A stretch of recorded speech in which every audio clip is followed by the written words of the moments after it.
The title, what the topic is going to be about today. I haven't dropped a video in a good little minute, but here we are and about to get right into it. Something that's been took me some time to realize. I had homies, my homie Chris, shout out to him.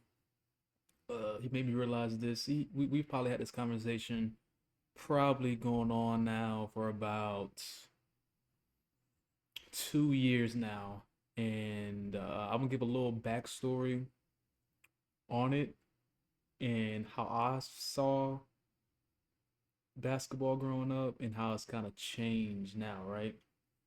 So first with that conversation that I had with my homie, because he's from Philly, right? So he's obviously compared to me being from Alabama, a small, rural town. He's seen he saw how much more basketball has changed as far as from a capitalistic standpoint than me, right? With all the AAU circuits, of course, would go to those bigger cities compared to smaller towns, right? So how the conversation started with, well, when it first was introduced to me, is that he's actually seen big time schools where Kobe used to go to school up in Philly, that how kids are more gravitated towards AAU ball than actually playing for their school ball, actually playing for their high school, right? And with AAU, it's just really just like a luxurious recreational ball, right? But one of the perks is that you will get more attention from scouts, right? At one point in time, when we had, if you ever heard of the ABCD camp, where a lot of NBA greats went, at that time they were more willing to fork over money for players that might have come from inner city households to go to those camps. That's when they were like really when they knew the best talent was coming from more inner city schools, players from more impoverished areas, right?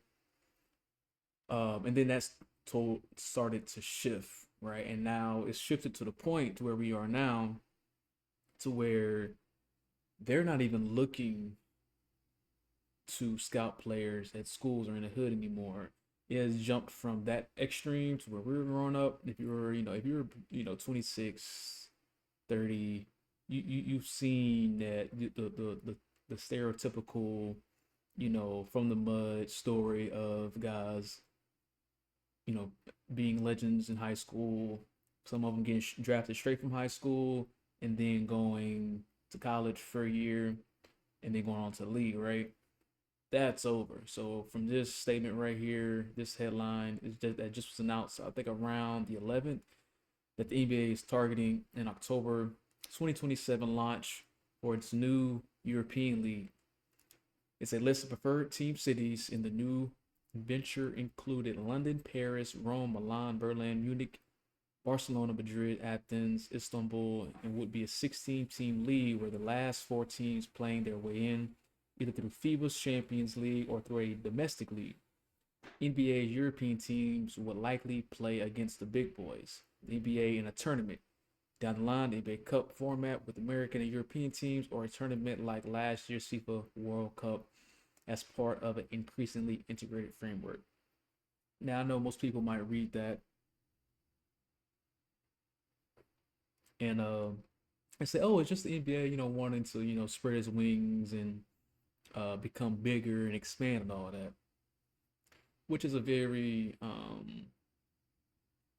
I get it, if that's your first thought, but as you dig deeper into it, and if you paid attention to the change that has made, like I said, from my example before, from the stereotypical, you know, hood story in America to the NBA, they're not looking for that anymore, right? They're seeing that there's other talent elsewhere, and I'm gonna give you another reason why, because it's not just talent, right? It's not just talent at all. It's other reasons that is tied into this, to why you would look outside of your backyard for talent when we are known as the best basketball league in the world, because we have the best athletes, Black American athletes, right? And it really, what it boils down to is the NBA and the college relationship and the AAU relationship. It's just gotten out of order. It has gotten it has gotten out of order, right?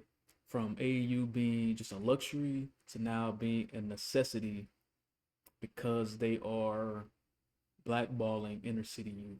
And that's just my take on it. I think they really just don't want to deal with niggas no more. Just make it point blank. They don't want to mess with niggas no more.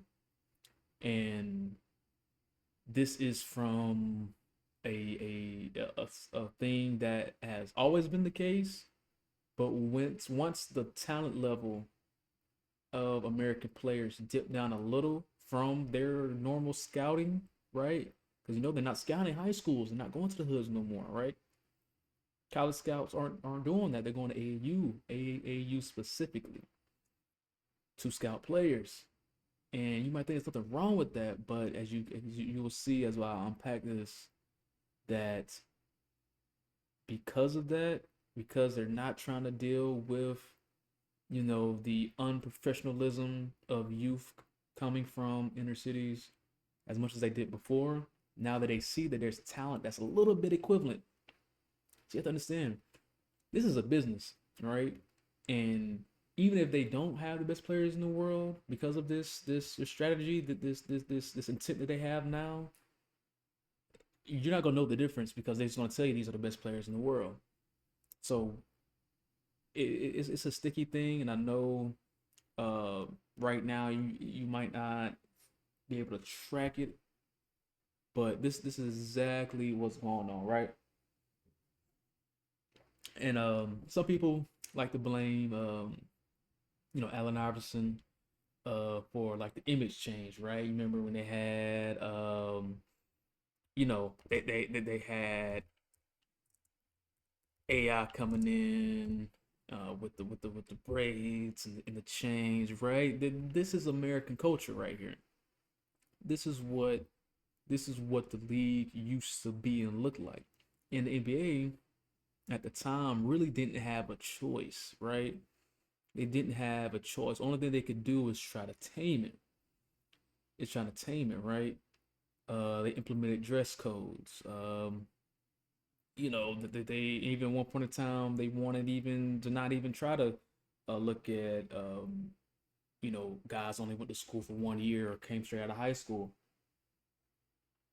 But we had the control. We had a little bit more control than we realized because when you're the best, you can do it. You have a little bit more leeway, right? And then right the second when AI wasn't good anymore, that's when they shit on them. Meaning they shook them around a lot. From I think we went from what Pistons, Memphis.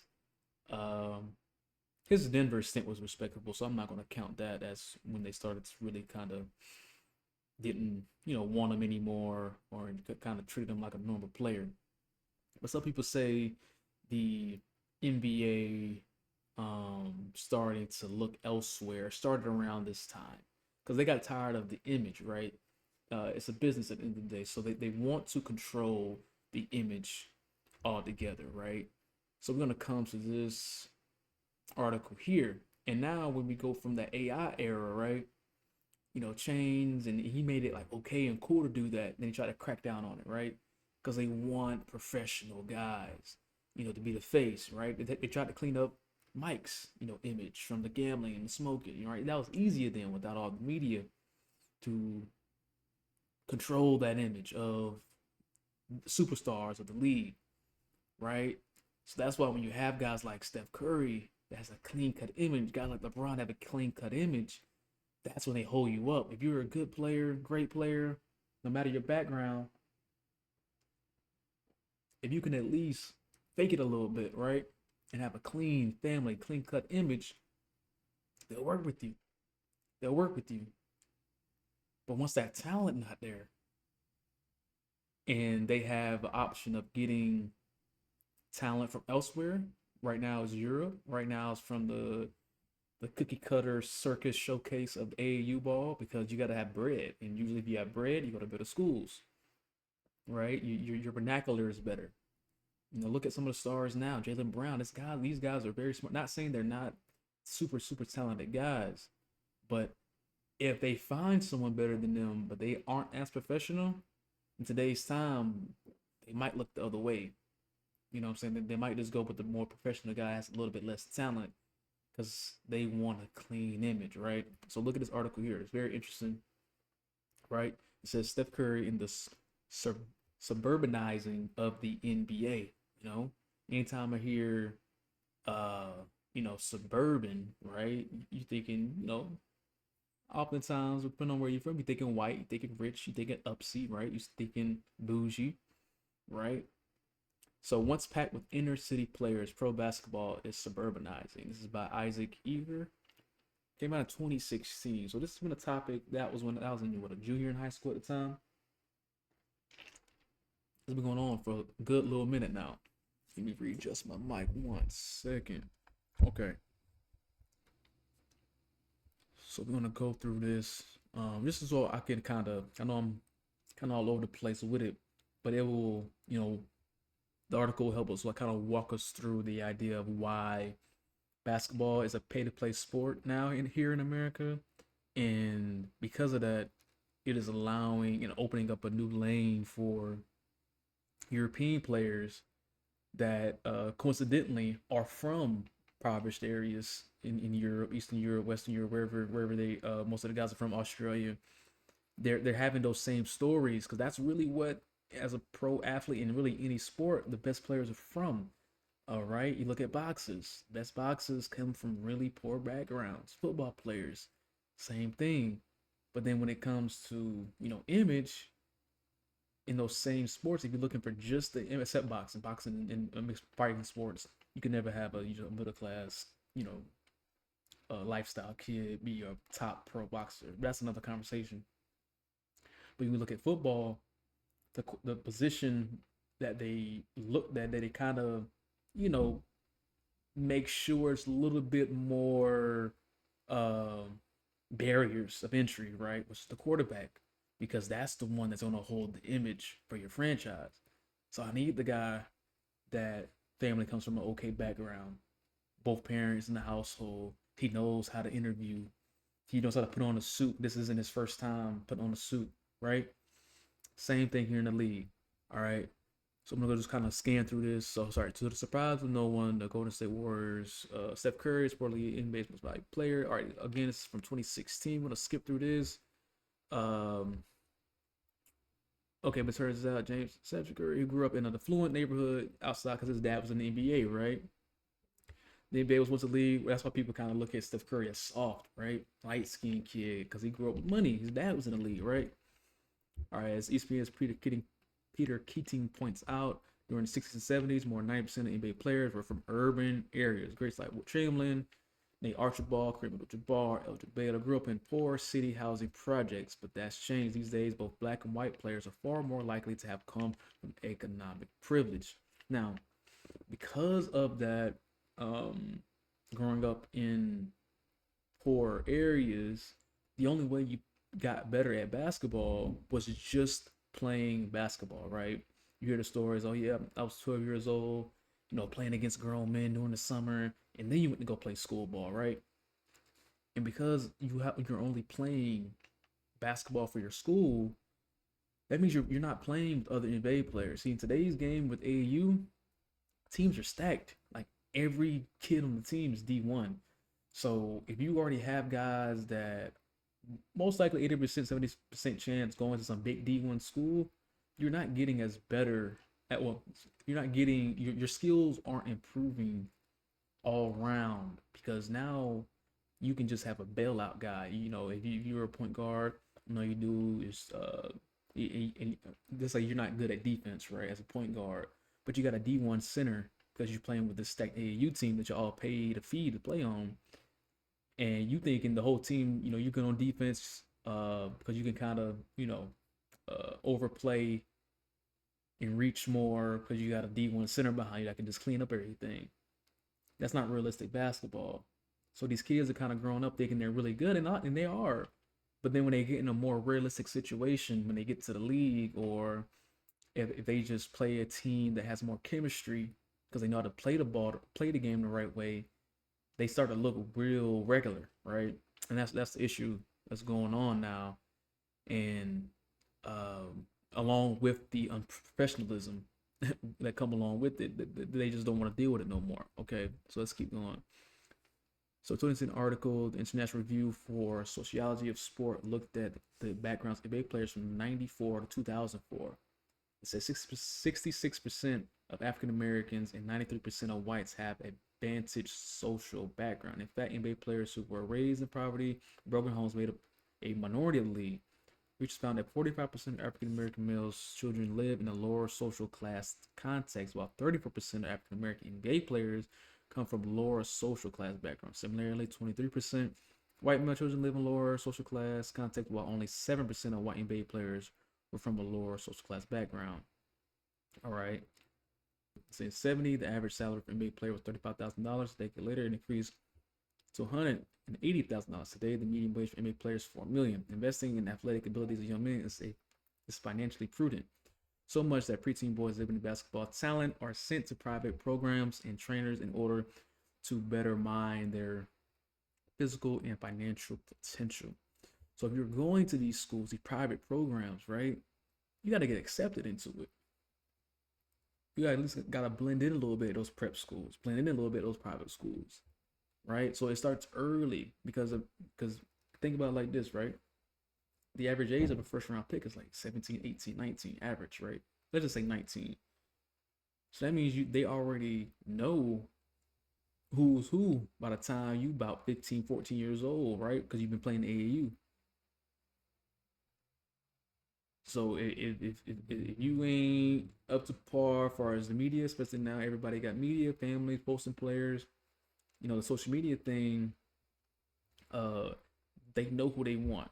They know the image they want, and they scouting you and looking for you early. So it's a pipeline that's now a generation old. Steph Curry was the 7th draft pick by the Warriors in 2009. There were two other sons of former NBA players picked in that year's draft. Jared Henderson, number 12, and Austin Daye, number 15. It was marked the first time that NBA progeny am I saying that right? were selected in the top 15 of the draft. All right. So just talk about the prep school stuff. Like Kobe, okay, his dad was in the league for a minute and he lived in Europe, and we'll get to Kobe and his critique of the scouting of players now and why AAU is not the best thing for our players. And Steve Nash came from a middle-class Canadian family. Even Michael Jordan grew up in economic secure conditions, but Steph Curry is better off and better connected in the previous MVP. So that just goes into like we're moving into what we call now legacy players, right? Players of players, right? Like Curry's dad's in the league, like now Bronny James, LeBron, right? So getting back to the AAU point, I got some notes here.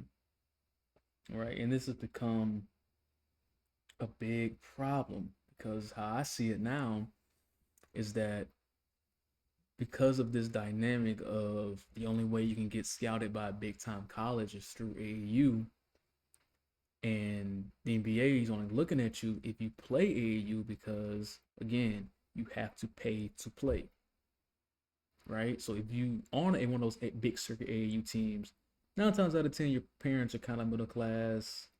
You went to, then you go play well in AAU, your 9th, 10th grade year, play well in one of those AAU tournaments, then that prep school is going to give you an invitation.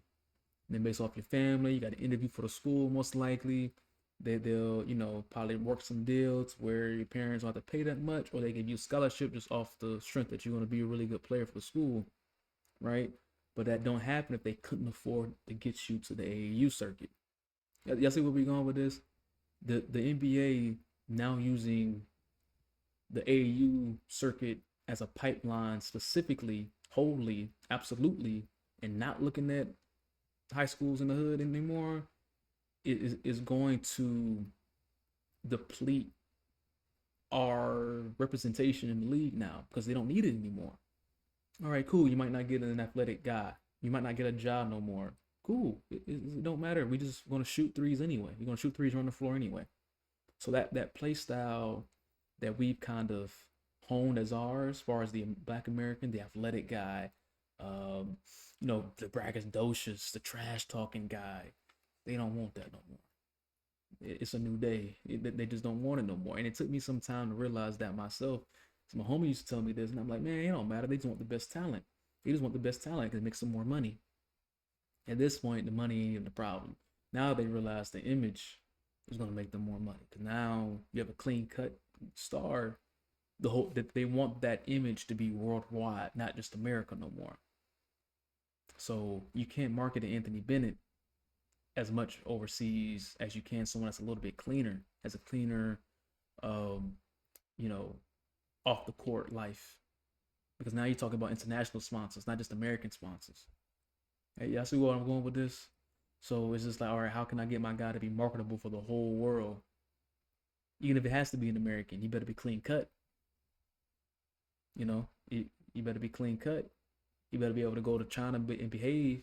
You better be able to go to wherever and behave and say the talking points. But all that starts from how you're reared from the prep school. Because these prep schools you got to interview for. It's like it's a league on its own now. It's like AAA, and then you go to college for a year. You learn that media and how to answer questions, and then you go on to, and then you should be ready. And now because of the European leagues, they're ready. I'm not gonna go through all this. No, I'm kind of rambling, but this is just what's going on, and I gotta find that one good point. It's talking about the AAU circuits. These teams. This is a prep school, right? These are prep schools. So for example, good basketball costs nearly $60. No one's playing outside no more either. So everyone's just training. They're not playing outside anymore. So disparity, let's talk about the money of it, right? Disparity extends beyond just physical resources. It also affects the mental and strategic aspects of the game. Take, for example, a player like Bronny James. Is Bronny the most talented player in every room he enters? No. But the NBA is willing to be patient with a Bronny because they know he's professional, right? They know he's professional. So if you are, super professional, clean cut guy, and you are like maybe this far away from being NBA talent, come on. But the guy that's super athletic, but he has this image, they don't want to deal with it no more. And not to call out Ja and all guys that have recent off the court issues with the gambling and all this other stuff. They just don't want it no more. They dealt with that for 20 years, right? They dealt with that for 20 years. Malice in the Palace. What was that team that the Pacers team? They said it was wild and fighting in clubs and stuff. A lot of stuff that the league was trying to keep on the hush hush. Steven Jackson, yeah, they said he used to get fights in clubs. Players that used to play in Memphis used to get in stuff all the time. And the league kind of helped cover that up to where it wasn't, detrimental to the money. Now in the social media game, when it could be a fan recording you at the club, going back to Ja again, or just someone that can just publicly out you and it goes viral. The league is tired of that, man. And I know it's gonna sound like I'm like a broken clock or whatever. What's the saying? Broken radio. But it's just the truth, and they don't want it no more. So let's go through this just a little bit more. All right, so it said the most talented player in every room he enters. Talk about Bronny James. No, but it consistently receives high level training, coaching, and exposure during critical development years. Right, going to the prep school, having a dad that used to be in the NBA. That is literally the definition of a pay to play program, right? This is ultimately why the Lakers chose to draft him in the 2024 draft. Bronny James may not be the most naturally gifted player, but his basketball IQ, confidence, and potential allowed him to step into the NBA. So I know, Shaq's kid is possibly be trying to get in the league now. Melo kid's, first year at Syracuse. Even Master P son, even though he's not really considered NBA guy for real, but he has the money to pay for trainers to get his kid to a good prep basketball school. And he plays for Master P's son plays for Houston, I think. I don't know if he's an NBA guy or not, but like I said, you just need a little bit of talent, A lot of professionalism, used to spotlight, used to money. That's another thing too. A lot of guys got in a lot of trouble, last, 30 years. A lot of these inner city guys, just regular, and not even inner city, just you've never been around real bread before. So you get that first check in the league, you guys going wow, right? But you already got, a kid that's in the NBA, or just or even a European kid, even though he did grow up poor, he's already seen pro money, right? He got guys in his ears. He was grown men in his ears. He was 16 on that pro team from his country, you know, telling them, about money. Because even though it is way more money over here, adequately to what they're used to, they still make a lot of money in the European leagues, right? Still, they still do, and they come over here humble, professional, not worrying about nightlife, not worrying about females, not getting distracted because they're away from home, right? Just imagine just how you were maybe the first few months when you move to a new place. You're just about business, trying to get your affairs in order, and then that's what they do. They know that this is just they're just visiting, so that they're a little bit more, humble, mellow, because they're not really 100. It takes you. I probably I could only imagine moving to another country, how long it would take me to really like act my 100% myself, like in front of cameras, in front of fans, you know. So all that goes into why they're making these barriers so they can get talent elsewhere. They still got to have some representation, right? They still got to meet a quota, but on how to get that quota, they're not going to tell you that right away, right? You got to kind of dig in and read between the lines. All right. Finally, the decline of inner city gyms, community centers, and troubling trend. Right, you go up in these poor areas, all the time they can't keep up with these courts. Right, there's no point because everybody playing you now. Everybody got a trainer. Everybody, you know what I'm saying. So they a lot of these big cities don't have as many gyms anymore. Don't have as much resources, or they just chose to close it down altogether because the crime has gotten too high. Um, and AAU just picking up the guys that they can get, and that's what that's affecting high schools. Some high schools play in community centers. They don't play like at their school, right? So all that comes into play here, and that's what it's going into here. I'm just kind of summarize that real quick. You can of course come through and read yourself. Showing just a broken down gym because there's no need for it anymore in some of these cities, right?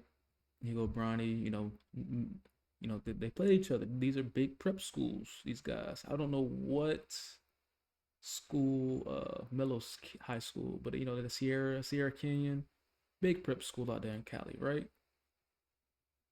And as the landscape of basketball continues to shift, we are witnessing the rise of second generation NBA players who benefit from both their legacy and unparalleled access to resources.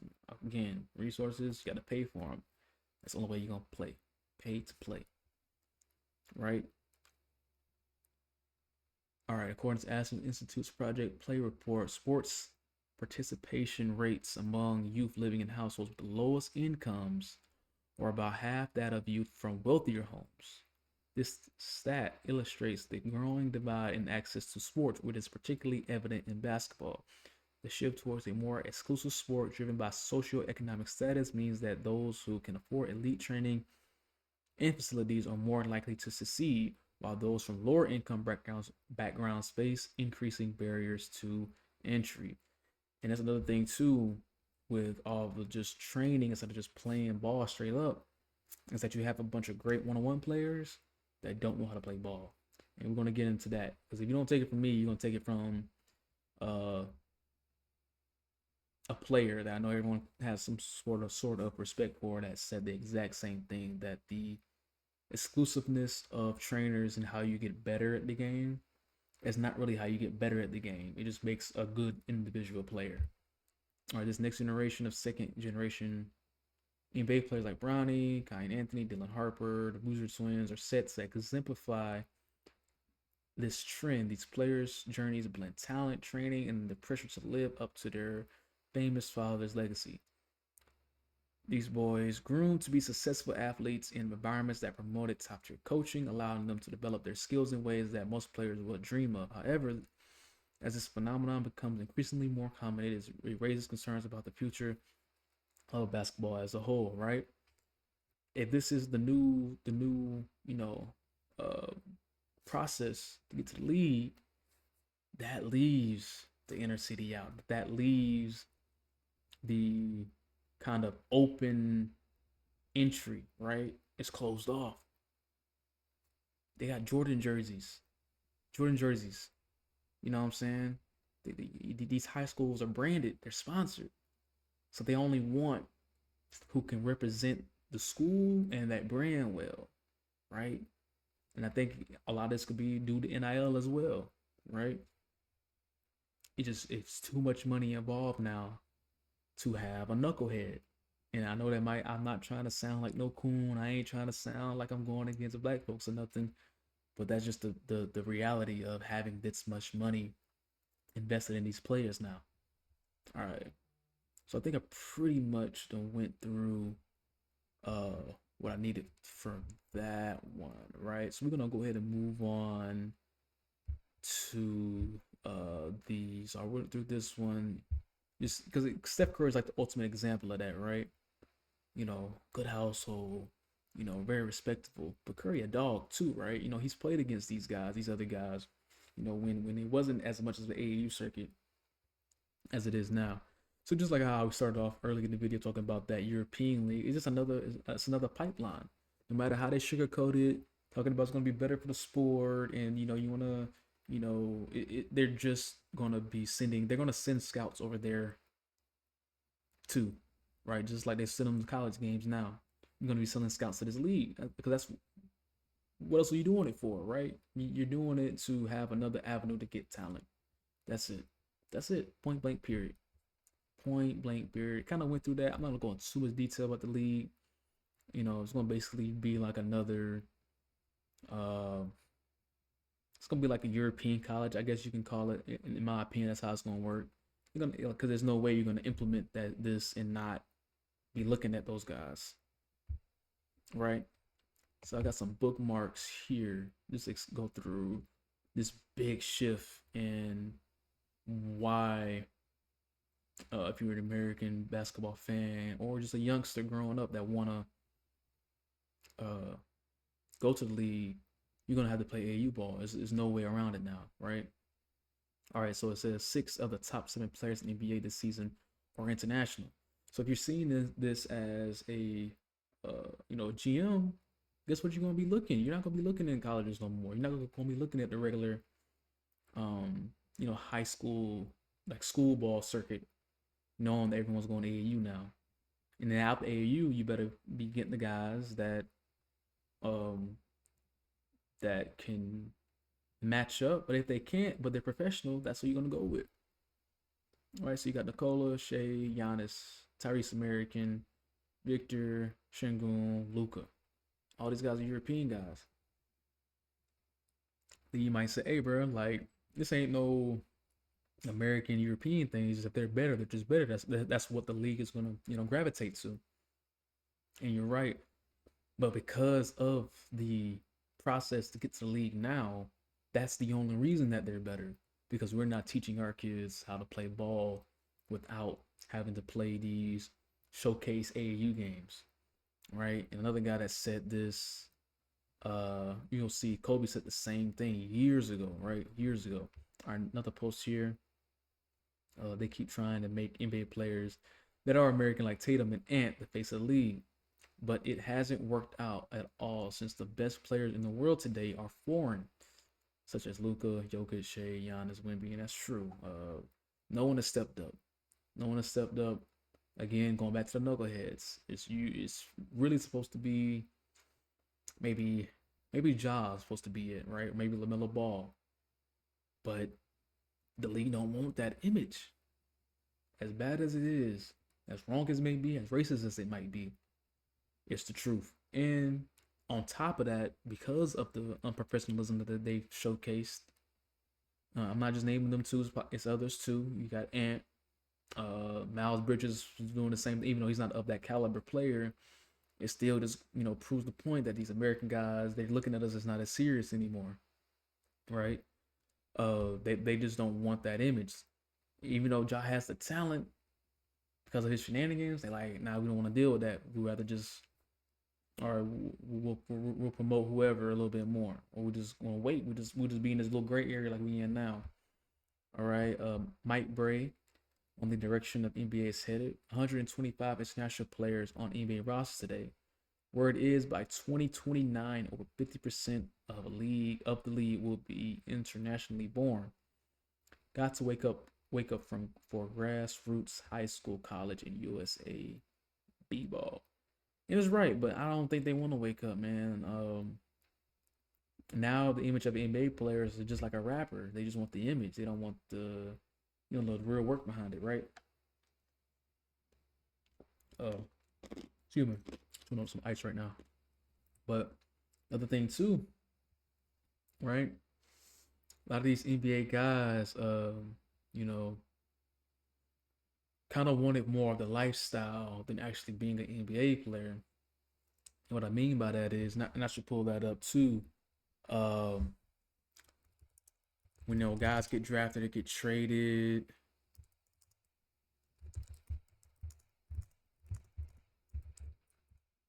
And they always talk about small markets, right? It was a rookie. I forgot that it was maybe 2 years ago.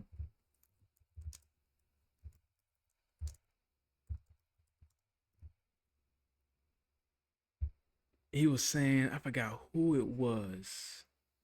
And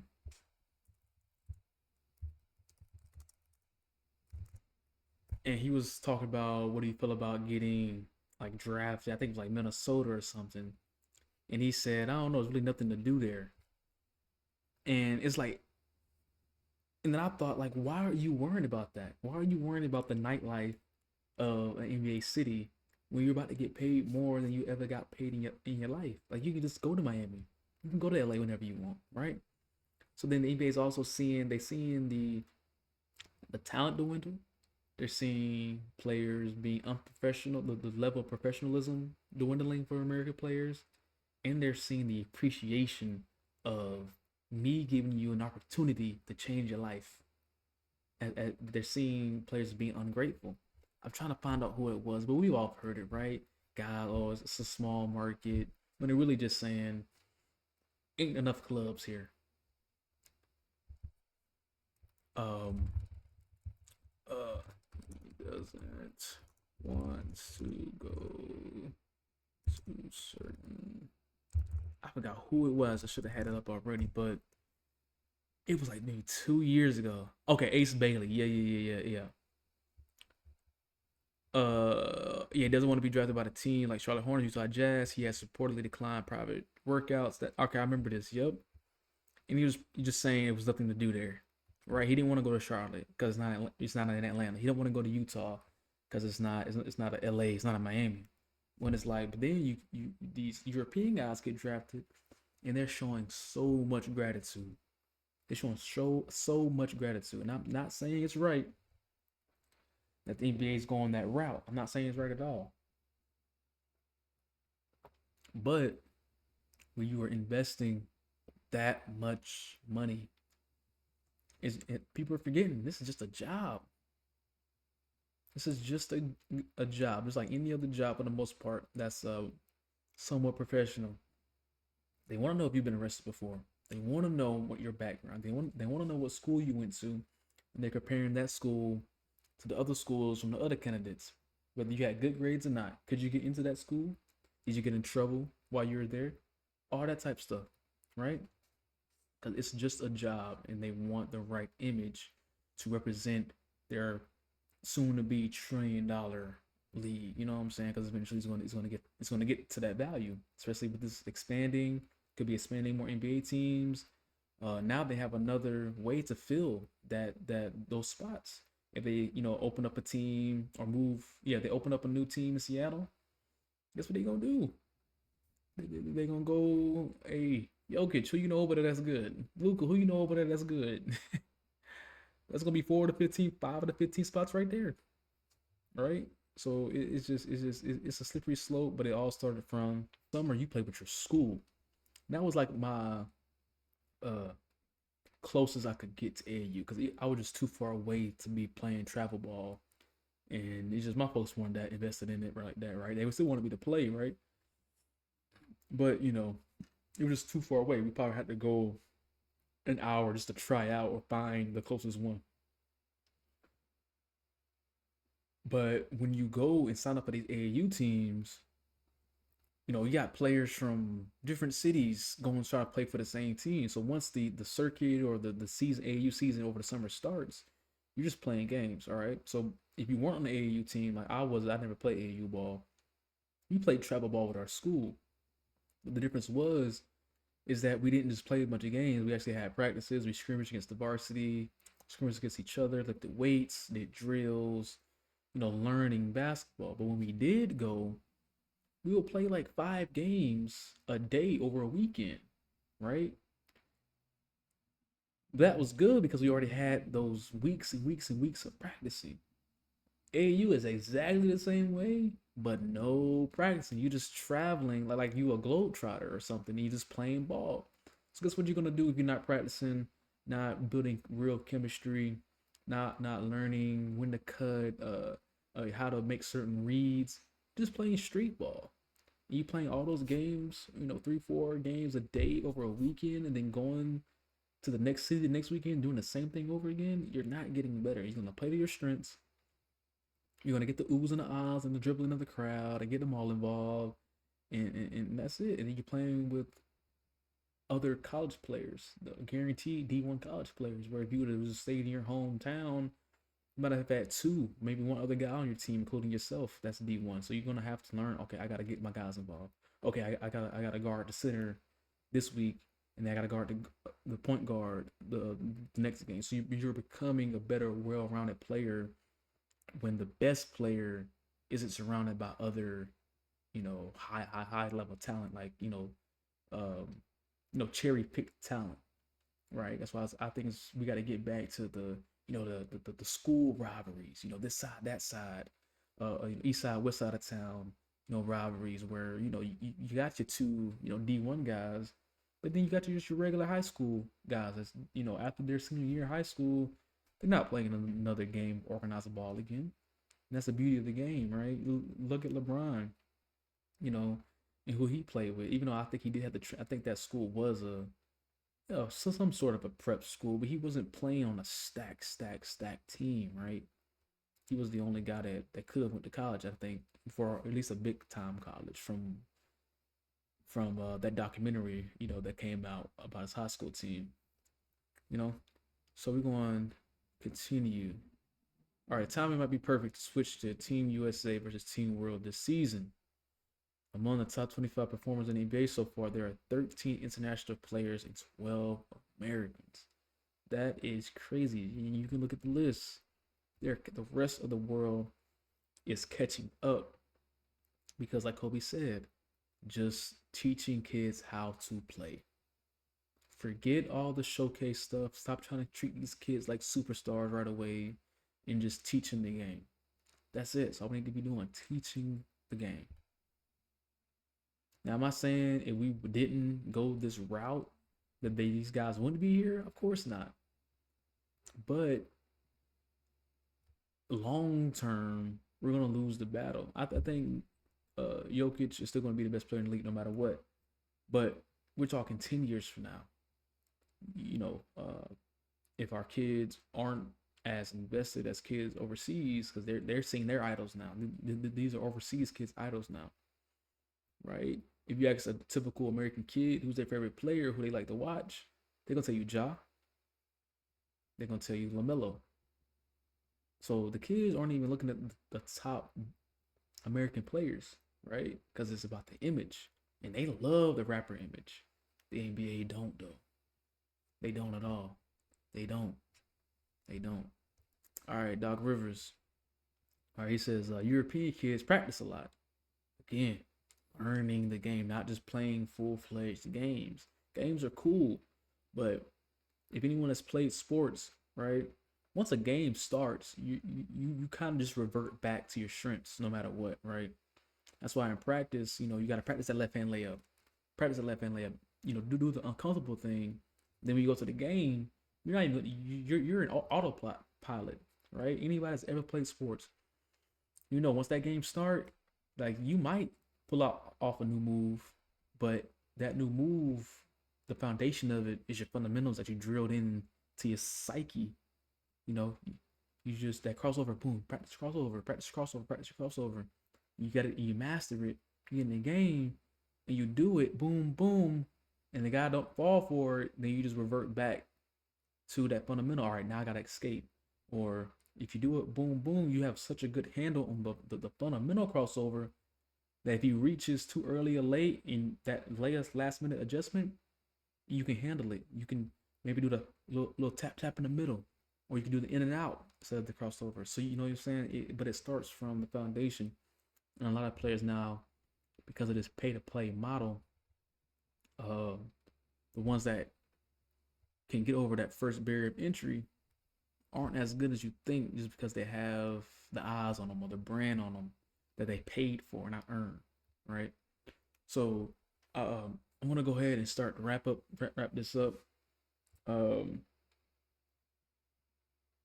it's just the major things is the NBA is just tired of the the unprofessionalism that a lot of American guys have, them being ungrateful because they want the lifestyle of an NBA player without the accomplishments to obtain that lifestyle.